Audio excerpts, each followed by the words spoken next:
Amidst escalating concerns about climate change, carbon capture technology emerges as a critical solution for curbing greenhouse gas emissions. Its adoption carries significant implications for countries like South Africa, balancing economic development with environmental preservation. Joining me for more on this is Tumi, Kgomo, CEO, EPCM Global Engineering. He joins me from Johannesburg, South Africa. Thank you for joining me today. Thank you. Good afternoon. Well, good afternoon over there, but it's morning here. Well, the capture and absolutely. Apologies. Yeah, it's okay. The capture and storage of carbon dioxide, that's CCS, has been identified as one of the fundamental approaches to mitigating global climate change. I'd like you to tell us how much of a solution this is. So CCS is a strategy that internationally has been examined as a way of dealing with excess carbon in the environment. And it has been successful. There has been one that is piloted for South Africa, but we are in the carbon capture and utilization in space where we believe after capturing the carbon, there's significant value within the economy and downstream enterprises. So it's, for us, carbon is a commodity. Just before we move on, I'm just wondering if this solution can replace calls, to jettison fossil fuel. No. So there's a fundamental physics problem that everybody refuses to acknowledge, and that is oxidation will always produce some kind of carbon dioxide. And therefore, it is important that we acknowledge that there is the primary CO2 emissions, and then there's a secondary CO2 emission. So you can deal with the coal or the jettison fuels, or ignore the fact that the actual process may produce more CO2 than the original primary energy. So we have to combine these if we're ever to attain a net zero position. And you have to scrub both of these out of the industrial process. And at this stage, I don't see anybody having a solution to oxidation. So it's better we deal with the problem than trying to change the energy source. All right, well, South Africa has just recently launched carbon capture technology. I'd like you to explain how carbon capture technology works and its significance in the context of South Africa's recent launch. Okay. So typically in a combustion industry, whether it's metal, whether it's energy, whether it's any kind of industrial process, you produce your SOx, your NOx, your particulate matter, and your CO2. Now, what we've done is we've designed a plant where we can extract the heavy metals and the dust particles to a very low level. Then we separate the SOx and convert it into a sulfuric acid. And then we take the gas and put it through another reactor where we separate the CO2 from the flue gas, and we make an ammonium bicarbonate, which is a fertilizer salt base.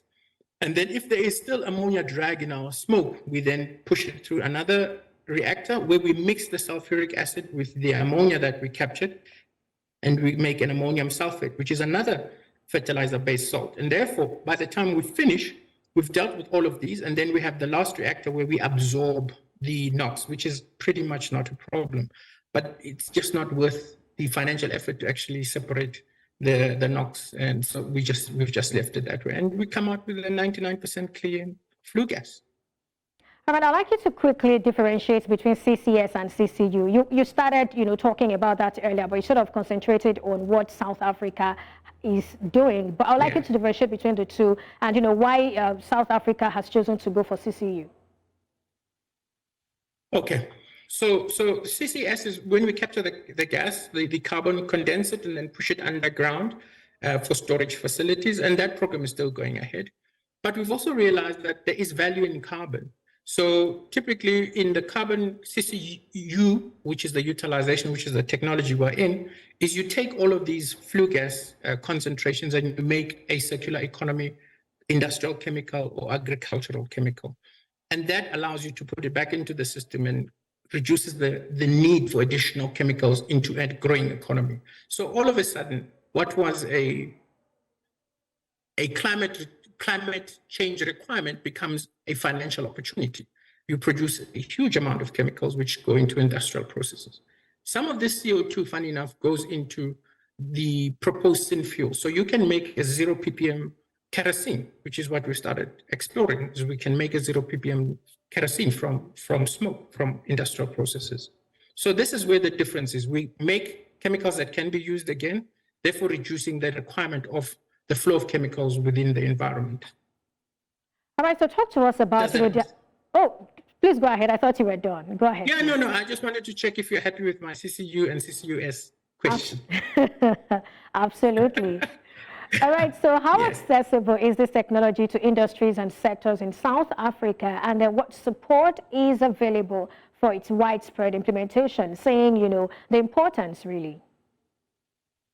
So there is a slow uptake. I mean, we've been in this conversation with a lot of South African industries for almost 5 years, but it's because it's a paradigm shift. You have now said to them, what was waste is now commercial opportunity. And sometimes that commercial opportunity is bigger than the primary business you started with in the first place. So that's the one bit. The second bit is that South Africa is thinking of this thing in a very simplistic manner, and they're saying, can we consume all these chemicals? And we're saying, no, it's a global requirement. These chemicals apply globally. You produce them at low pressure and temperature, so therefore the cost of these chemicals are very low. So it's adapting to that, and I'm seeing everybody's catching up slowly, and we are starting to explore implementation in different industries. Steel, you know, there's a bit of reluctance, but we're happy. We're more than happy to test in front of them, let them see, let them have independent reviewers look at the technology. And I think that's what changes South Africa. All of a sudden, we have enough fertilizer to turn the country around, but to turn every other destination within Africa around to be self-sufficient from a food perspective. All right, thank you so much. But just before you go, I know you've talked about the importance of, you know, spreading it wide and all of that, but do you see any potential challenges, limitations, or risks associated with the adoption of carbon capture technology in South Africa? If you can do this in less than 30 minutes, I'll be grateful. 30 seconds, rather. Yes, that is. So the trick is here is to make sure that you don't destroy existing industries.